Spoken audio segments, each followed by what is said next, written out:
Looking for a file on Windows but can't remember exactly where it is, PowerShell can search through folders using file names, extensions, and other filters. In this guide, I'll show you several practical ways to find files quickly, from simple searches to more specific results. First, open PowerShell and check your current location with Get-Location. Then use Get-ChildItem, or dir, to see what's inside the current folder. This is useful when you already have a good idea of where the file is. To search for a specific file name, use Get-ChildItem with the filter parameter. For example, Get-ChildItem filter report txt looks for a file named report.txt in the current location. This is a quick option when you know the exact file name. If the file could be inside several subfolders, add the recurse parameter. For example, Get-ChildItem filter report txt recurse searches the current directory and its subdirectories.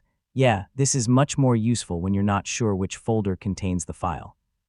You can also search for groups of files by using a wildcard. For example, Get-ChildItem filter * PDF recurse finds PDF files throughout the current folder and its subfolders.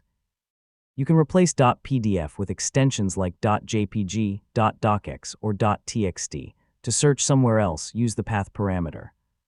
For example, provide a folder path and combine it with recurse and a filter.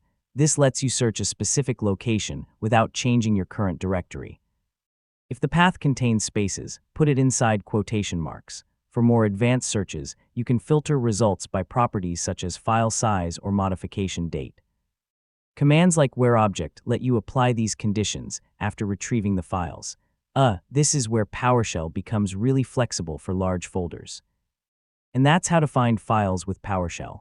Start with Get-ChildItem, add filter for specific names or extensions, and use recurse when you need to search through subfolders. So once you get comfortable with these options, finding files becomes much faster.